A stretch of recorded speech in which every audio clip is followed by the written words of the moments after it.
अस्सलाम वालेकुम 10th class बेटे open your chemistry book.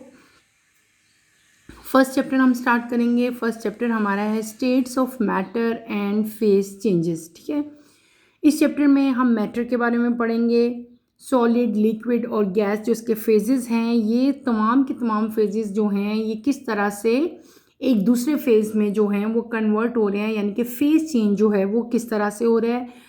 Different terminology जैसे एवोपरेशन है, बॉइलिंग पॉइंट है, फ्रीजिंग पॉइंट है, सब्लिमेशन, डेपोजिशंस, ये सारे वन बाय वन इस चैप्टर में मैं आपको पढ़ाऊँगी। इसके अलावा यहाँ पे 3 जो हमारे कॉमन लाज होते हैं जो हमने 9th में भी थोड़ा उनका ज़रा पढ़ा था, boys law, Charles law and Avogadro law जो है वो भी हम इस चैप्टर में डिटेल से पढ़ेंगे। तो let's start this chapter number 1, state of matter and phase changes. Open your books, page number 2 अपनी बुक आप लोग ओपन करेंगे। Let's start with the reading, then इंशाल्लाह मैं साथ साथ आपको इसको एक्सप्लेन करूँगी। Matter in this world exist in 4 physical state, namely gas, liquid, solid and plasma. इसको अंडरलाइन कर लो। 4 फिजिकल स्टेट और इनके जो नेम्स हैं gas, liquid, solid and plasma. अच्छा, जो तो मेरे ओल्ड स्टूडेंट हैं जिन्होंने 9th क्लास में ही मेरे से पढ़ा वो तो फैमिलियर होंगे मेरे वे ऑफ टीचिंग से।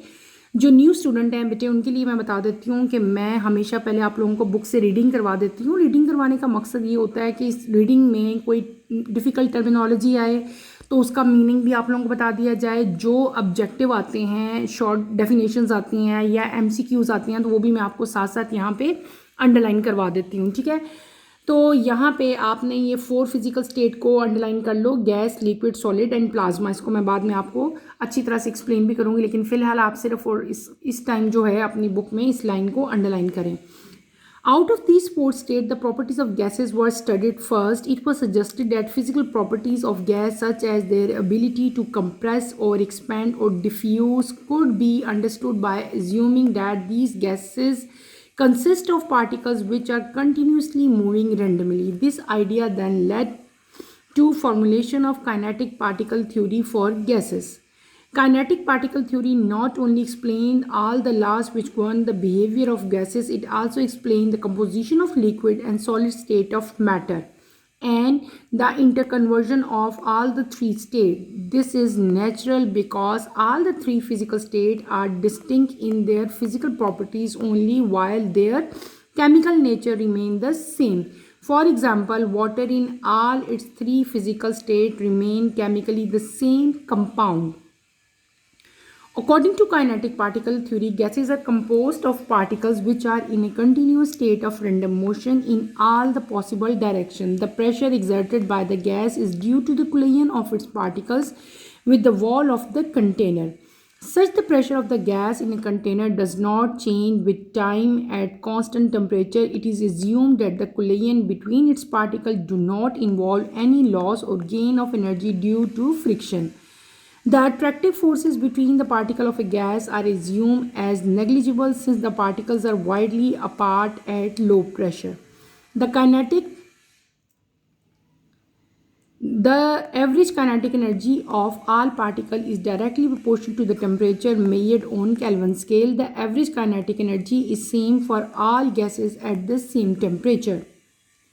According to kinetic theory, the particles in liquid are quite close to one another. They are also moving in all possible directions. As a result, the particles of the liquid do not have any fixed position and shape owing to the presence of interparticle forces. However, liquid has a fixed volume and it keeps its level as well. In a liquid, the particles show all the 3 types of movement. Solid substances may consist of ions, atoms, and molecules. According to kinetic particle theory, the interparticle forces in the solid substances are so strong that they keep their particles arranged in fixed position. These particles possesses vibrational motion only. These restricted movements force solid particles to have fixed shape and fixed volume. थोड़ा सा ज़रा lengthy ज़रा reading होगी लेकिन easy topic है। मैं आपको उसको सारे को अच्छी तरह एक्सप्लेन करती हूँ कि इस टॉपिक में कौन कौन से क्वेश्चन आ सकते हैं, कैसे क्वेश्चन आ सकते हैं, ये भी सारा मैं आपको साथ साथ बताऊँगी। हमने इस पूरे पेज में क्या पढ़ा, सबसे पहले तो वो मैं आपको समझाती हूँ, जो समझाऊंगी उसको अच्छी तरह से समझने की कोशिश करनी है। पहली चीज़ हमने पढ़ी मैटर। व्हाट इज़ मैटर बेटे? Anything which occupy space and has mass is called matter. कोई भी ऐसी चीज़ जो जगह घेरती है, जिसका कोई ना कोई वॉल्यूम होता है, ठीक है। Anything which occupy space and has wait, ठीक है, या उसका मास है, उसका वेट है और वो कुछ स्पेस ऑक्यूपाई करती है, उसको हम लोग क्या कहते हैं? मैटर कहते हैं। तो सबसे ईजिएस्ट डेफिनेशन मैटर की क्या होगी? वही है जो आप लोग हर साल पढ़ते आ रहे हो, 5 में, 6 में, 7, 8, हर क्लास में आपने मैटर पढ़ा है, सही है ना। तो मैटर की सबसे ईजिएस्ट डेफिनेशन क्या होगी? Anything which occupy space and has mass is known as matter. फिर नेक्स्ट चीज़ आपकी आती है कि मैटर वर्ल्ड वाइड अगर हम देखे जाएं, पूरी दुनिया में हम अगर देखें तो बेटे मैटर इस वर्ल्ड में एग्जिस्ट करता है 4 फिजिकल स्टेट में। मैटर के 4 फिजिकल स्टेट्स हैं, कौन कौन से हैं? Gas, liquid, solid and number 4 क्या है? प्लाज्मा है। 4th वन जो है ये शायद आप लोगों के लिए न्यू हो, क्योंकि इससे पहली क्लासेस में आप लोगों ने सॉलिड, लिक्विड एंड गैस ही पढ़ा था, लेकिन अब प्लाज्मा भी एड ऑन हो चुका है। प्लाज्मा जो है बेटे वो मैटर की 4th जो है वो टाइप है। अच्छा, अब इन तमाम के तमाम जो प्लाज्मा हमने 4 यहाँ पे टाइप्स पढ़ी बेटे, 4 स्टेट्स पढ़े हमने मैटर के। तो सबसे पहला जो स्टेट यहाँ पे, सबसे पहला जो फेज था मैटर का, जो सबसे पहले पता चला, जिसके बारे में, जिसको पहले स्टडी किया गया, वो कौन सा था? डैट इज़ गैसेस, यानी कि गैस के बारे में सबसे पहले स्टडीड किया गया, गैस की प्रॉपर्टीज़ के बारे में स्टडी किया गया। उसके बाद हमारे पास लिक्विड आते हैं, लिक्विड के बाद जो हैं सॉलिड आते हैं। तो पहले हम बात करेंगे गैस के बारे में। यहाँ पे सारी की सारी जो हैं वो गैस की प्रॉपर्टीज़ लिखी हुई हैं। मैं कोशिश करूँगी बेटे 1 बाय 1 आपको गैस की प्रॉपर्टीज़ बताऊँ, ताकि आपको इसकी अच्छी तरह प्रॉपर्टीज़ समझ आ सकें। काइनेटिक मॉलिक्यूलर थ्योरी जो गैस की है वो हमें हेल्प करती है गैस की प्रॉपर्टीज़ को अंडरस्टैंड करने में। क्या मैंने को क्या कहा कि एक थ्योरी है, जिस थ्योरी का नाम है kinetic particle theory for gas. उस थ्योरी की वजह से हमें गैस की डिफरेंट टाइप की जो प्रॉपर्टीज़ हैं, उसकी फ़िज़िकल प्रॉपर्टीज़, वो हमें पता चलती हैं। अच्छा बेटे, मैं आपको इस टाइम जो है वो गैस की डिफरेंट टाइप की प्रॉपर्टीज़ जो हैं वो 1 बाय 1 करके बताने लगी हूँ। आप चाहे तो इसको अपनी नोटबुक्स में नोट करते जाओ, चाहे तो आप इसको इस टाइम वैसे ही सुन लो और बाद में भी आप इसको नोट कर सकते हो। सबसे पहले आता है गैस के बारे में, तो आप सब जानते हैं, आप सब फैमिलियर हो कि व्हाट इज़ गैस, ठीक है, गैस का तो पता है ना आपको। अच्छा, अब gas has no definite shape और वॉल्यूम। गैस की कोई शेप और कोई वॉल्यूम नहीं होता। अगर आप आपके पेपर में क्वेश्चन आता है write down the properties of gas, तो आप बेटे कोशिश करना इसी तरह पॉइंट वाइज हेडिंग देके आप लिखो। आप क्या हेडिंग दोगे? Shape and volume. आप क्या लिखेंगे? There is no definite shape for gas, they adopt the form of the container where they are placed. जिस कंटेनर में गैस को डाला जाता है, ये उसी का जो शेप है और जो उसी का वॉल्यूम है उसको ये अडॉप्ट कर लेते हैं, ठीक है। ये आपने याद रखना है। यानी कि क्या मतलब हो गया कि गैस का कोई भी शेप या वॉल्यूम नहीं होता। ओके, नेक्स्ट प्रॉपर्टी जो मैं आपको इसकी बताऊंगी, डैट इज़ डेंसिटी। क्योंकि गैस के जो पार्टिकल्स हैं बेटे, ये एक दूसरे से दूर दूर होते हैं, तो इनके दरमियान में लार्ज एम्प्टी स्पेस होता है। क्या होता है? गैस के जो मॉलिक्यूल्स हैं इनके दरमियान में लार्ज एम्प्टी स्पेस होता है, जिसकी वजह से दे हैव लो डेंसिटी। आप क्या लिखेंगे? गैस के जो पार्टिकल्स हैं इनकी डेंसिटी जो है वो बहुत लो होती है। लो क्यों होती है? क्योंकि जो गैस के पार्टिकल्स हैं, जो मॉलिक्यूल्स हैं, वो एक दूसरे से दूर दूर होते हैं, फार अपार्ट होंगे, ठीक है। ये हमने क्या पढ़ ली? गैस की सेकंड प्रॉपर्टी पढ़ ली। अब हम चलते हैं इसकी थर्ड प्रॉपर्टी की तरफ। थर्ड प्रॉपर्टी में आप क्या लिख सकते हैं? Diffusion and effusion. आपको पता है डिफ्यूजन क्या होता है कि जो होमोजीनियस मिक्सचर है वो ईजिली, गैस जो है 2 या 2 से 3 गैसें जो हैं वो ईजिली मिक्सअप हो जाती हैं। इस प्रोसेस को हम लोग क्या कहते हैं? डिफ्यूजन कहते हैं। और किसी भी कंटेनर में जब आप गैस मॉलिक्यूल्स डाल देते हो और उसमें अगर आप एक होल कर दो, किसी भी बॉटल में या जिस सिलेंडर में आपने गैस डाली हुई है उसमें आप एक छोटा सा होल करो ना, तो गैस के पार्टिकल्स जो हैं वो फ़ौरन से पहले वहाँ से निकलने की कोशिश करेंगे। तो ये जो गैस के मॉलिक्यूल्स का बाहर की तरफ निकलना है, इसको हम लोग क्या कहते हैं? This is known as effusion. EFFUSION। तो गैस के जो पार्टिकल्स हैं they possess diffusion and effusion. Diffusion क्या है? उनका मिक्सअप हो जाना। इफ्यूजन क्या है? उनका रिलीज हो जाना, बाहर निकल जाना। फिर अगली हम बात करेंगे, ये सारी बातें यहाँ पे लिखी हुई हैं लेकिन मैं आपको यहाँ पे पॉइंट वाइज बता रही हूँ, ठीक है। नेक्स्ट प्रॉपर्टी आप क्या लिखेंगे? कंप्रेशन। क्या? Compression. Gases can be easily compress. Gases को हम बेटे ईजिली कंप्रेस कर सकते हैं जब हम यहाँ पे प्रेशर अप्लाई करेंगे। क्यों? कैसे? इसको समझने की कोशिश करो। देखो, गैस के जो मालिक्यूल्स हैं वो एक दूसरे से दूर दूर होते हैं, ठीक है। वो बहुत दूर दूर रैंडम होते हैं। अगर एक मालिक्यूल इधर है तो दूसरा इधर होगा, तीसरा इधर होगा। तो गैस के मालिक्यूल्स एक दूसरे से बहुत दूर दूर होते हैं। जब वो एक दूसरे से बहुत दूर दूर होते हैं तो बेटे उनके दरमियान में एक स्पेस जो है वो पैदा हो जाता है, ठीक है।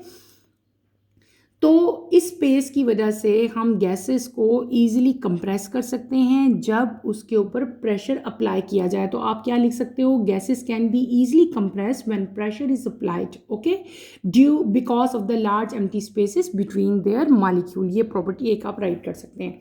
नेक्स्ट प्रॉपर्टी आप नंबर 5 या 6 क्या लिख सकते हैं बेटे? That is expansion. क्या प्रॉपर्टी मैंने बताई? एक्सपेंशन। तो आप यहाँ पे एक्सपेंशन वाली प्रॉपर्टी में आप क्या लिखोगे? हेडिंग एक्सपेंशन की दे देंगे तो हम क्या कहेंगे? आप यहाँ पे सिंपली बता सकते हो कि गैस मॉलिक्यूल जो हैं दे पोजेस काइनेटिक एनर्जी, ठीक है। इनके अंदर काइनेटिक एनर्जी होती है और जब हम इसका टेम्परेचर इंक्रीज करते हैं तो एवरेज काइनेटिक एनर्जी मॉलिक्यूल्स की वो इंक्रीज हो जाएगी। क्या हो जाएगी? इंक्रीज हो जाएगी। ये बात आपने याद रखनी है, ठीक है। तो ये हमने डिफरेंट टाइप की जो हैं इसकी प्रॉपर्टीज़ पढ़ ली, किसकी? गैस की, ठीक है। उसके बाद एक प्रॉपर्टी एक दो और बता देती हूँ आपको, जितनी याद रहती हैं बेटे उतनी आप नोट कर लेना। क्वेश्चन आता है तो अच्छा सा क्वेश्चन आपका हो जाएगा। प्रेशर। गैस के जो मॉलिक्यूल्स हैं वो जिस कंटेनर में होते हैं उसके साथ कोलाइड करते हैं, टकराते हैं और एक प्रेशर एक्सर्ट करते हैं, ठीक है। तो यानी कि गैस के मॉलिक्यूल जो है जब कंटेनर के साथ भी टकराएंगे, कोलाइड करेंगे तो ये क्या करेंगे? ये प्रेशर क्रिएट करेंगे, ठीक है। और लास्ट में हम लोग एक बड़ी कॉमन इसकी प्रॉपर्टी पढ़ लेते हैं, गैस की मोशन ऑफ मॉलिक्यूल्स के बारे में। आप इस प्रॉपर्टी को क्या कह सकते हो? Motion of molecule. कि गैस के जो मॉलिक्यूल्स हैं उनकी मोशन, मोशन का मतलब होता है उनकी हरकत कैसी है, वो किस तरह से मोशन करते हैं, किस तरह से मूव करते हैं। तो जो गैस के मॉलिक्यूल्स होते हैं बेटे वो उनकी मोशन जो है वो क्या होती है? रैंडम मोशन होती है, ठीक है। आप लिखोगे gas molecules are in constant random motion in straight line. Direction जो है वो चेंज भी हो सकती है, या रैंडम, रैंडम का मतलब होता है मतलब होती रहती है इनकी मोशन लेकिन कोई डायरेक्शन नहीं होती, कोई इधर को जा रहा है, कोई इधर को जा रहा है, कोई इधर को जा रहा है, ठीक है। तो इस तरह से जो है इनकी मोशन जो है वो होती रहती है। तो हमने क्या पढ़ लिया? हमने गैस की जो है जो बेटे मैटर का एक फेज था गैस ना, गैस की मैंने आपको डिफरेंट टाइप की प्रॉपर्टीज़ बताई। शेप एंड वॉल्यूम के बारे में हमने पढ़ा, डेंसिटी पढ़ी, diffusion and effusion, compression, expansion, pressure and then in the end मैंने क्या आपको बता दिया? मोशन ऑफ मॉलिक्यूल्स मैंने आपको यहाँ पे बताया। नेक्स्ट बेटे आपकी बुक में जिक्र है किसका? लिक्विड्स का। किसका जिक्र है यहाँ पे? लिक्विड का, यानी कि सेकंड स्टेट जो मैटर का उसका जिक्र किया गया लिक्विड का, ठीक है। लिक्विड क्या है? ये एक सेकंड फेज है किसका? मैटर का। अब थोड़ी सारी इसकी भी प्रॉपर्टीज़ मैं आपको बता देती हूँ लिक्विड की। लिक्विड की प्रॉपर्टीज़ में हमारे पास पहले क्या आता है? Shape and volume of liquid. Liquid are shapeless. Liquid की कोई शेप नहीं होती। आप पानी अपनी बेटे एग्जांपल ले लो, वाटर जो है लिक्विड फॉर्म में वाटर जब होता है, जब आप उसको ग्लास में डालते हो तो ग्लास वाली शेप हो जाती है, बॉटल में डालते हो तो बॉटल वाली शेप हो जाती है। इसका मतलब क्या हुआ कि लिक्विड की कोई शेप नहीं होती। इसको जिस कंटेनर में डालेंगे ये उसी की शेप को एडॉप्ट कर लेता है, ठीक है। दूसरी यहाँ पे प्रॉपर्टी हम लोग क्या पढ़ेंगे कि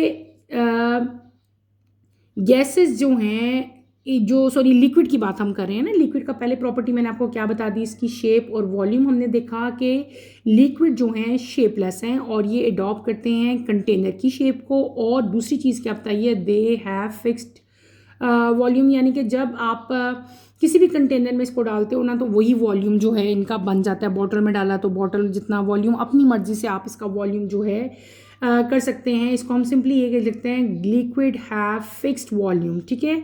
इंटरमॉलिक्यूलर फोर्सेस जो हैं इनकी they are strong to maintain a fixed volume. आपने जब वॉल्यूम की बात करनी है तो आप क्या लिखेंगे, लिक्विड का वॉल्यूम जो है वो फिक्स्ड होता है, दे हैव फिक्स्ड वॉल्यूम, ठीक है। और इसके अलावा आप क्या लिख सकते हैं, हम लिखेंगे डिफ्यूजन ऑफ लिक्विड के बारे में। लिक्विड जो है they can also diffuse like gases, gases की तरह से ये भी डिफ्यूज़ कर सकते हैं, लेकिन जो इनका रेट ऑफ डिफ्यूजन है बेटे वो स्लो होता है, क्योंकि इनके दरमियान में भी, इनके मालिक्यूल्स के दरमियान में भी एम्प्टी स्पेस होता है, ठीक है। लेकिन गैस की निस्बत थोड़ा सा कम होता है। गैस के जो मालिक्यूल्स हैं, जो गैस के पार्टिकल्स हैं, वो ज़्यादा एक दूसरे से दूर दूर होते हैं, उनके दरमियान में ज़्यादा स्पेस होता है। लिक्विड के मालिक्यूल भी एक दूसरे के साथ अटैच नहीं होते, जुड़े नहीं होते, वो भी दूर दूर होते हैं, लेकिन उनके दरमियान में जो डिस्टेंस होता है वो गैस की निस्बत क्या होता है, कम होता है, ठीक है। आप सिंपली कह सकते हो liquid have smaller intermolecular spaces, ठीक है। और इनकी जो इंटरमालिक्यूलर फोर्सेस हैं वो भी गैसेस की निस्बत जो हैं ज़्यादा होती हैं, और जो लिक्विड के मालिक्यूल्स हैं बेटे दे आर लेस कंप्रेसिबल। जैसे हमने गैस के पढ़े थे ना, दे आर इजीली कंप्रेसिबल, तो लिक्विड में आप लोगों ने क्या बात याद रखनी है कि they are less compressible as compare to gases. Gases की निस्बत ये लेस कंप्रेसिबल होते हैं। फिर आती है हम इसकी मोशन की अगर बात करें, तो जो लिक्विड के जो पार्टिकल्स हैं they are always in constant random motion, लेकिन इनकी जो मोशन है उसकी स्पीड जो है बेटे वो गैसेस की निस्बत क्या होगी, स्लो होगी। गैसेस की निस्बत क्या होगी, स्लो होगी। उसके बाद अगली प्रॉपर्टी आपको मैं बताती हूँ एक्सपेंशन। तो आप क्या लिखोगे, liquid can expand on increasing temperature. Liquid को हम इजीली एक्सपैंड कर सकते हैं जब हम उसका टेम्परेचर इंक्रीज करेंगे। इंटरमालिक्यूलर फोर्सेस लिक्विड की जो हैं वो स्ट्रॉन्ग होती हैं एज़ कम्पेयर टू गैसेस। इसके अलावा अगर हम काइनेटिक मालिक्यूलर इसकी देखें लिक्विड की, तो बेटे उसमें भी आपको साफ पता चलता है कि जो लिक्विड के मालिक्यूल्स हैं वो constant state of random motion में हर टाइम रहते हैं, ठीक है। और रैंडम जो लिक्विड मालिक्यूल्स हैं दे पोजेस काइनेटिक एनर्जी, ठीक है, ये भी आप लिखोगे। तो मैंने आपको क्या बता दिया, मैंने आपको बता दिया लिक्विड्स। सेकंड फेज जो मैटर का था उसको हम लोग क्या कहते हैं, लिक्विड कहते हैं। मैंने आपको क्या क्या बताया, मेन पॉइंट्स दोबारा से मैं एक दफ़ा रिपीट कर देती हूँ। हमने पढ़ा shape and volume of liquid. मैंने आपको कहा कि लिक्विड्स आर शेपलेस, और दूसरा मैंने क्या बताया, liquids have a fixed volume. फिर हमने क्या पढ़ा, डिफ्यूजन। मैंने आपको क्या बताया, liquid can also diffuse like gases, लेकिन इनका जो रेट ऑफ डिफ्यूजन है वो गैसेस की निस्बत क्या होता है, स्लो होता है। थर्ड प्रॉपर्टी हमने क्या पढ़ी थी बेटे, स्पेस इन लिक्विड मालिक्यूल्स। मैंने आपको बताया था कि liquid have smaller intermolecular space, ठीक है। कंप्रेशन में मैंने क्या बताया कि लिक्विड के जो मालिक्यूल्स हैं ये क्लोजली पैक्ड होते हैं, ठीक है, और इनके दरमियान में लिटिल एम्प्टी स्पेस होता है एज़ कम्पेयर टू गैस। फिर हमने क्या पढ़ा था, मॉलिक्यूलर मोशन के बारे में पढ़ा था। मैंने आपको क्या कहा था, मॉलिक्यूल्स हैं जो लिक्विड के बेटे they are always in constant random motion, लेकिन इनकी जो मोशन है वो स्लो होती है एज़ कम्पेयर टू गैस। फिर मैंने आपको क्या बताया, एक्सपेंशन पढ़ाई। मैंने आपको बताया liquid can expand on increasing temperature. फिर मैंने आपको इंटरमॉलिक्यूलर फोर्सेस के बारे में बताया। हमने क्या पढ़ा कि जो इंटरमॉलिक्यूलर फोर्सेस हैं लिक्विड में वो स्ट्रॉन्गर होती हैं एज़ कम्पेयर टू गैस। और इन द एंड मैंने आपको क्या बताया कि liquid molecule possess more kinetic energy as compare to solid. तो ये मैंने आपको जनरल प्रॉपर्टीज़ बता दी किसकी, लिक्विड की। अब हम बात करते हैं थर्ड फेज ऑफ मैटर की। थर्ड फेज ऑफ मैटर क्या चीज़ है, that is known as solid. Third phase को हम लोग क्या कहते हैं बेटे, थर्ड फेज को हम लोग कहते हैं सॉलिड। सॉलिड क्या चीज़ है, सब आप लोग फैमिलियर हो। सॉलिड क्या होता है, सॉलिड वो सब्सटेंस होते हैं जो रिजिड होते हैं, हार्ड होते हैं, जिनकी डेफिनेट शेप और डेफिनेट वॉल्यूम होता है। ये बॉल पॉइंट इस टाइम जो मेरे हाथ में है ये सॉलिड है। क्यों, क्योंकि ये रिजिड है, ये हार्ड है, इसकी एक डेफिनेट शेप है। आपको इसकी शेप नज़र आ रही है ना इस टाइम स्क्रीन पे, इसकी एक डेफिनेट शेप है और इसका एक डेफिनेट वॉल्यूम है। तो सॉलिड क्या हो गए बेटे, solid are those substance which are rigid, hard, have definite shape and definite volume. अब हम करते हैं कि what are the properties of solid. Solid की प्रॉपर्टीज़ क्या हैं, ठीक है। जैसे मैंने आपको अभी गैस की प्रॉपर्टीज़ बताई, मैंने आपको लिक्विड की प्रॉपर्टीज़ बताई। अब हम बात करेंगे सॉलिड की प्रॉपर्टीज़ के बारे में। सबसे पहले हम बात करेंगे कंप्रेशन ऑफ सॉलिड के। तो जो सॉलिड के एटम होते हैं, मॉलिक्यूल्स होते हैं, आयंस होते हैं, वो बेटे क्लोजली पैक्ड होते हैं एक दूसरे के साथ, बहुत ज़्यादा क्लोज जो है वो पैक्ड होंगे। और ये इजीली मूव नहीं करेंगे पार्टिकल्स, क्योंकि ये एक दूसरे के बहुत ज़्यादा क्लोज होते हैं। जैसे कि गैस के दूर दूर पार्टिकल्स थे, लिक्विड के भी दूर दूर थे, सॉलिड के क्या होते हैं, क्लोजली पैक्ड होते हैं। ठीक है, फिर बात करते हैं एक्सपेंशन ऑफ सॉलिड की। तो सॉलिड के अंदर जो एक्सपेंशन प्रॉपर्टी है वो क्या है, जो इसकी एक्सपेंशन प्रॉपर्टी है, in which spaces between constituent particles are increase. यानी कि आप ये कह सकते हो कि सॉलिड में जो फोर्स ऑफ अट्रैक्शन है वो बहुत ज़्यादा स्ट्रॉन्ग होती है। क्या आप कहोगे कि सॉलिड के अंदर जो इंटरमॉलिक्यूलर फोर्सेस हैं या फोर्स ऑफ अट्रैक्शन जो सॉलिड्स के अंदर होती है वो बहुत ज़्यादा बेटे स्ट्रॉन्ग होती है। फिर मैंने आपको क्या बताया था कि दे आर रिजिड, ये रिजिड होते हैं, ये हार्ड होते हैं, दे हैव डेफिनेट शेप, इनकी डेफिनेट शेप होती है, and they have definite volume, और एक इनका डेफिनेट वॉल्यूम भी होता है। फिर बात हम करते हैं सॉलिड की मोशन के बारे में। तो जो सॉलिड हैं बेटे, they do not undergo translatory motion, ना ये रोटेशनल मोशन शो करते हैं, सिर्फ और सिर्फ ये इनकी एक ही मोशन होती है। वो कौन सी होती है, डैट इज़ वाइब्रेशन। ये सिर्फ और सिर्फ अपने मीन पोजीशन के अबाउट जो है वो वाइब्रेट करते हैं। ठीक है, क्यों, क्योंकि एक दूसरे के साथ क्लोजली पैक्ड होते हैं। उसके बाद काइनेटिक एनर्जी जो है is due to the motion of constituent particles of solid. ठीक है, और सॉलिड के अंदर सिर्फ वाइब्रेटरी मोशन होती है। इसका मतलब हुआ कि the only kinetic energy that solid possess, सिर्फ और सिर्फ एक काइनेटिक एनर्जी होगी जो सॉलिड पोजेस करेंगे, वो कौन सी होगी, वो होगी वाइब्रेशनल काइनेटिक एनर्जी। क्लियर हो गया। तो हमने आज के टॉपिक में क्या पढ़ा, एक चीज़ अभी मेरी रहती है, मैं काइनेटिक थ्योरी आपको बताती हूँ। अभी हमने क्या पढ़ा, हमने पढ़ा व्हाट इज़ मैटर। मैंने आपको बताया anything which occupy space and has mass is known as matter. फिर हमने क्या पढ़ा, matter exist in 4 different phases. ठीक है, solid, liquid, gas and plasma. Gas क्या चीज़ है, ठीक है, गैस की प्रॉपर्टीज़ क्या हैं, वो सारी की सारी बेटे मैंने आपको 1 नंबरिंग के साथ एक्सप्लेन की, हेडिंग्स भी उनको आपको मैंने बताई। आपके पेपर में प्रॉपर्टीज़ आ सकती हैं गैस की, आपको ये याद होनी चाहिए। मैंने आपको बहुत ज़्यादा प्रॉपर्टीज़ बताई हैं, उनमें से कुछ तो याद कर लो ना बेटे। उसके बाद हमने देखा कि व्हाट इज़ लिक्विड, लिक्विड की प्रॉपर्टीज़ क्या हैं वो भी मैंने आपको बताई। इन द एंड हमने पढ़ा व्हाट इज़ सॉलिड। मैंने आपको सॉलिड की भी डिफरेंट जो जनरल प्रॉपर्टीज़ थी वो सारी की सारी आपको मैंने यहाँ पे बताई। अच्छा, यहाँ पे एक और चीज़ हम बाबा पढ़े हैं, that is kinetic particle theory. ठीक है, काइनेटिक पार्टिकल थ्योरी जो है वो गैस के लिए भी है, वो लिक्विड के लिए भी है, और वो सॉलिड के लिए भी है। ठीक है, यहाँ पे ना बेटे 2-3 मेन पॉइंट्स हैं जो आपने याद रखने हैं, जो आपकी बुक में दिए हुए हैं कि काइनेटिक, जो एवरेज काइनेटिक एनर्जी है ना, क्या मैं वर्ड बोल रही हूँ, एवरेज काइनेटिक एनर्जी जो है वो सेम होती है for all gases at same temperature. ठीक है, तमाम गैसेस अगर सेम टेम्परेचर पे हों तो एवरेज काइनेटिक एनर्जी जो है वो तमाम गैसेस के लिए क्या होगी, सेम होगी।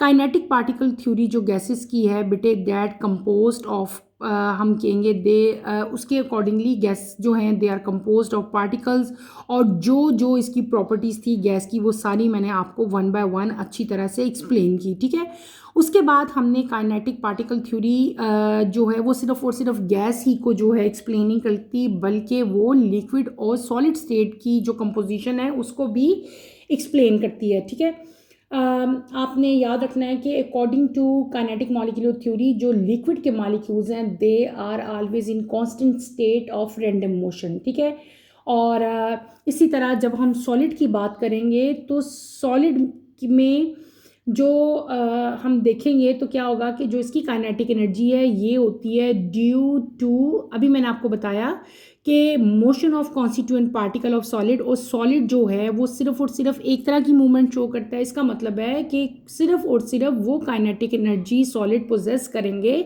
जो कि वाइब्रेशनल काइनेटिक एनर्जी होगी। ठीक है, तो एक और मेन पॉइंट है वो भी आप यहाँ पे रखोगे याद कि 3 फिजिकल स्टेट जो हैं they are distinct in their physical properties.